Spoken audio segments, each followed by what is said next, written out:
Hi, my name's Josh and I have Dalen with me, and we're both roof inspectors for Roof Tech Consulting and Construction out of Noonan, Georgia. We're here at policyholder Meredith McTire's home. Again, that policyholder's name is Meredith McTire, and her address is 8720 Connors Road, Villa Rica, Georgia, 30180. Today's time is 1:01 p.m. and the temperature's 49 degrees Fahrenheit. Today's date is January 29th, 2026, and she currently has an open wind claim on her roof right now. She's got an old, brittle 3-tab shingle with a lot of wind damage on this roof. State Farm had came out and said, hey, just repair it. It's repairable. And then the contractor, I believe, to my understanding, pointed out that there's several prior repairs where she paid out of pocket to have repairs done in the past on the roof, and you can see decreasing, which we will show in a minute, that the roof's not repairable. And then he also did at least one repair video that I know of. So to my understanding from the way it looks, maybe State Farm did not like the way he did the repair video. I've been doing them a long time, and I know it's got to be done, you know, according to how you guys say, don't let the shingle more than 40 degrees. Temperature has to be above 45 degrees, excuse me. The temperature has to be above 40 degrees. And then you got to use the roof snake, right? So I don't know if he did that or not, but today what we want to do is we want to say that now we're the new contractors, first of all. The reason why is once State Farm said repair it, and the contractor kept on saying that it wasn't repairable, trying to show that to State Farm, the homeowner's hands were tied, right? She's being told by her insurance company it's repairable, have it repaired, and the contractor that she's trying to pay to repair it and do the right thing, right, is saying I can't repair it, it's not repairable. So she reached out to us asking us if we would come and repair it. We've looked, we've done a brittleness test, and we agreed that the roof is not repairable. So I'm here right now. I want to do a repair test on camera to see if it's repairable. If the roof proves to be repairable, we will gladly do the right thing and do the repair. It's a lot of shingles. I don't personally believe it should have been a repair to begin with. I'm also going to kind of make my argument on that, on why I think regardless of the video, it should be overturned to a full replacement. But neither here nor there. If State Farm sticks to their guns and it's repairable and insists on repairing it, we are willing to repair it. If it proves not to be repairable, we hope that State Farm will do what they've usually done in the past, which is the right thing, and move it to a replacement if it's truly not repairable. But first, before we do the repair attempt, Dalen, if you would walk with me, I want to show just an overview of all the wind crease shingle. We chalked all the wind damaged shingles. Dalen's just going to kind of show that overview.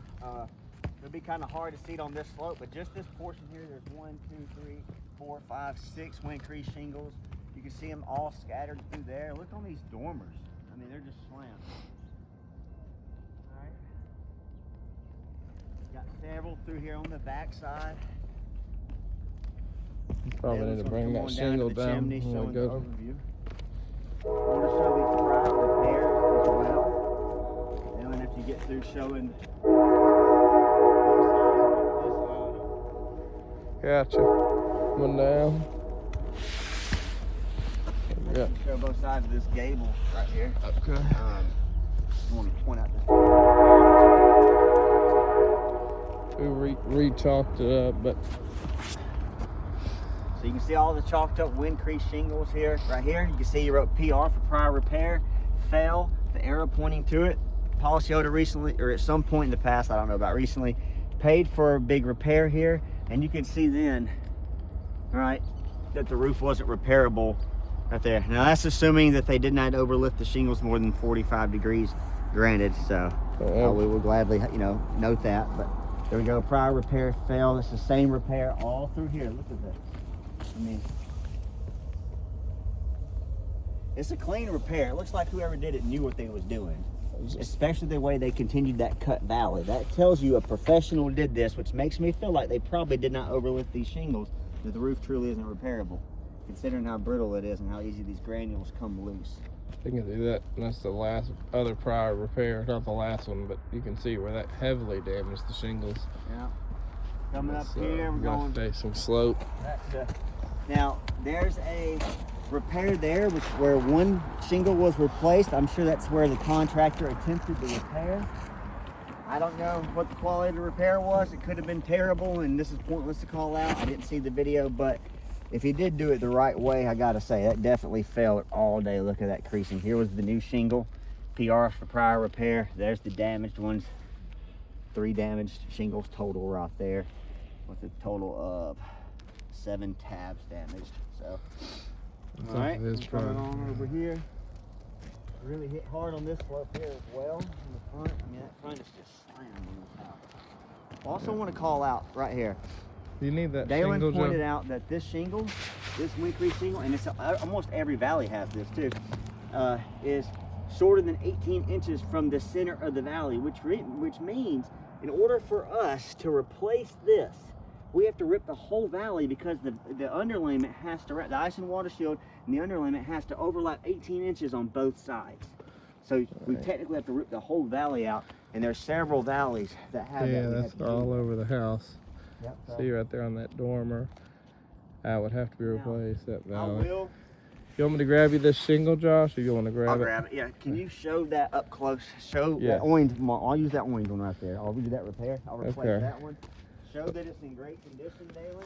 We're gonna do this side here. You got a shingle in good condition here. The shingle's got a wind crease.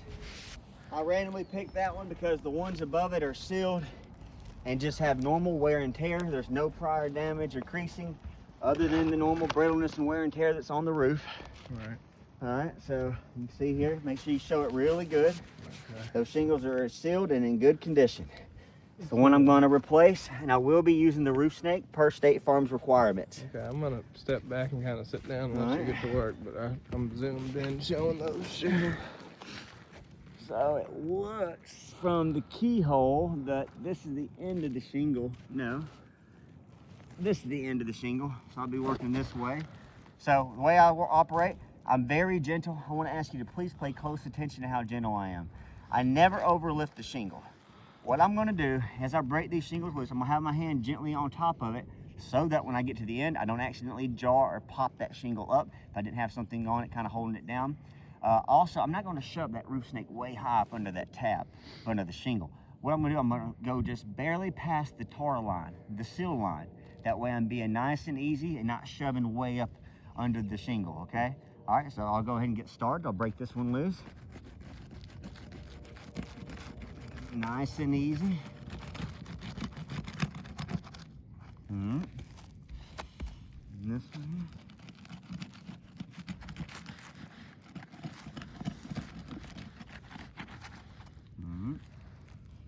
This one.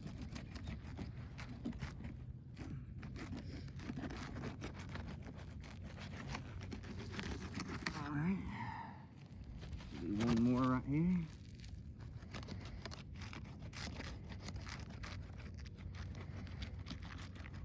Nice and easy, okay? All right, I'm gonna do these 3 here. That'll be the top shingle.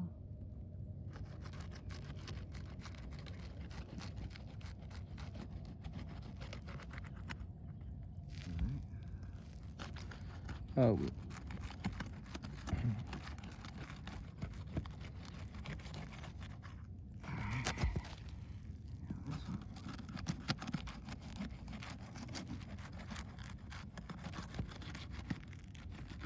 All right, nice and easy.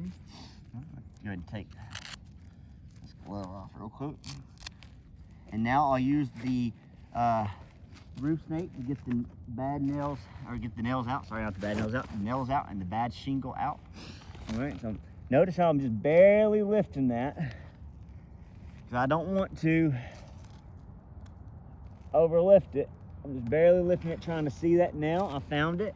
Now I'm going to let the roof snake do its job. I'm going to let it determine how much this tab gets lifted. I'm not overlifting it, right? And that's not 45 degrees. So we're doing good here. Trying to get that nail up nice and easy. There it is. Look, just letting the nail do the lifting. I'm only going to lift it the length of the nail. Watch. Probably 15 degrees right there. That's all I got lifted. Only lifting it the length of the nail. Going to the next one. Here we go. Come in. Let me break this loose. Okay. This one too. Go ahead and get it. All right. Under there, so here I go. Nice and easy. I'm letting the roof snake do its job. It's lifting the shingle, not me. That way I cannot overlift it because the tool it's just doing its job. And this is the tool we're told to use. Another nail out. Nice and easy. Perfect. Next nail. All right. Beautiful. This roof was installed really well. Putting that one back in. All right, last nail in the first row.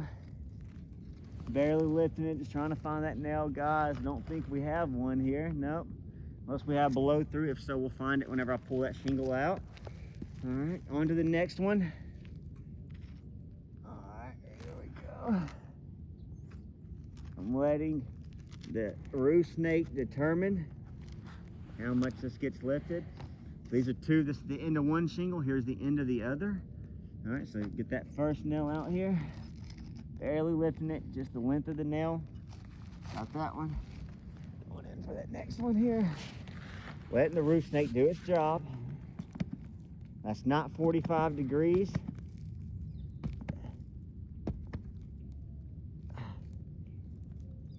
There we go. And here I come with this. Boom. On to the next one. All right. Nice and easy. I'm only letting the roof snake do the lifting here. No tab has been lifted, nowhere near 45 degrees yet. Here we go. Then should be one more right here. Yep, nice and easy, as you can see. Letting the tool do its job, being careful. Looking under that shingle instead of lifting it back to see the nail and overbending it by mistake. You don't want to do that. All right, should be all the nails. I'm gonna pull the bad shingle out nice and gently. All right, this color to my knowledge is a discontinued color. We have a driftwood that's kind of similar, but it doesn't match up either. So we're gonna be using this Onyx Black, Owens Corning Onyx Black shingle here to go back in. All right, nice and gently.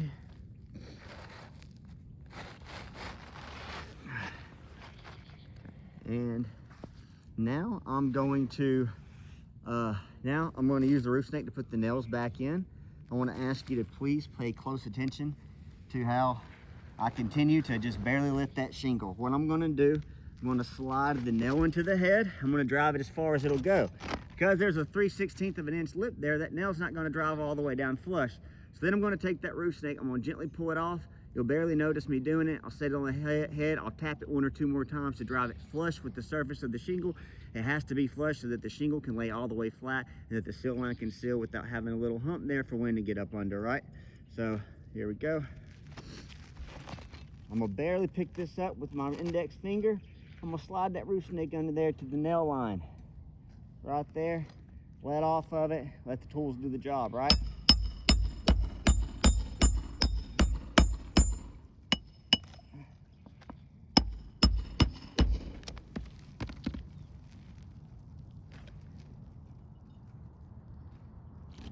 Same practice.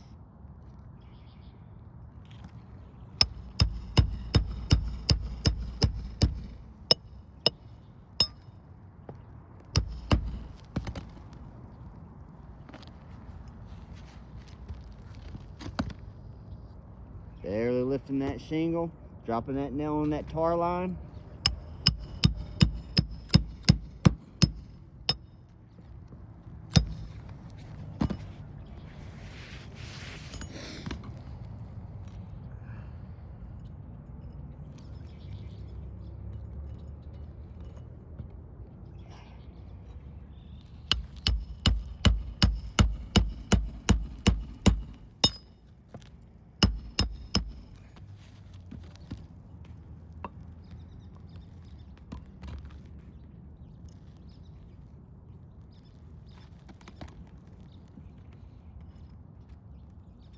Second nail row.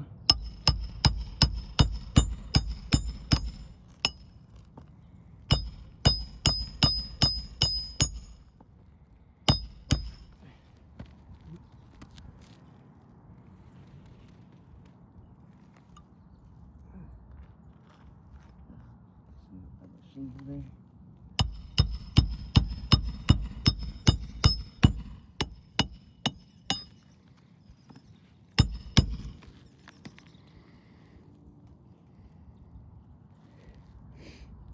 Go.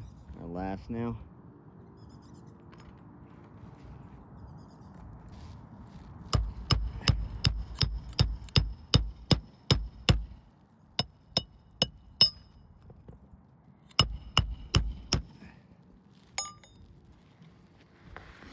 All right. Camera's never been taken off the repair zone. You saw what it looked like in the beginning, aside from just a little normal wear and tear, granule loss going on. These shingles were sealed. You can see they're lifted now. Stand right? up, all right. And there was no prior creasing. Here's our new shingle. Sorry for stating the obvious, just a habit. All right, and so, I mean, I'm pretty sure it's clear from there. It's bad. All right, bad. guys, again, never lifted the shingles more than 45 degrees. Use the roof snake properly. Temperature is well above 40. It's 9-10 degrees above 40. And again, never took the camera off the repair zone. You saw it was sealed. Randomly picked one, right? I did a slope that has never had a repair done on it, right? A facing slope that hasn't had a repair, right? All the repairs have been done on the front of the house. I switched it up, gave it a fair shot, right? I said, okay, that's proven repairable over there, so it looks. Let's see if it's repairable over here. It's not repairable on the right elevation either. It'll be the same all throughout the house, especially on the north because of how brittle the north is going to be, right? So this roof is not repairable. The only way to bring this policyholder back to pre-loss condition is to go with a full roof replacement, because now we've got 3 damaged shingles, right? There's 3 tabs per shingle. Well, we got 7 damaged tabs. This right here is 1 shingle. Granted, only 1 tab got damaged, but now it's damaged. So we've got, this one here is 1 shingle. So we've got 1 shingle, 2, 3. See, that is just a harsh crease right there. Same there, there, right across the top there, a little fainter here. But again, now we'd have to replace then 5 above that, which would put us on the ridge. But imagine if we continued with every wind crease shingle that's scattered all over this house on every facet, literally. If we continued, then we'd end up having to replace the whole roof anyways, because you've got a wind crease shingle halfway down the roof. By the time you end up in that V formation, you've done covered 20 foot worth of shingles wide up at the ridge, right? You're having to replace 40 more shingles if you got to start at the bottom and work up at that rate. So again, this roof is repairable, and we hope that State Farm will move it to a full roof replacement. Thank you. Claim number will be in the subject line. Thank you so much. Oh, well,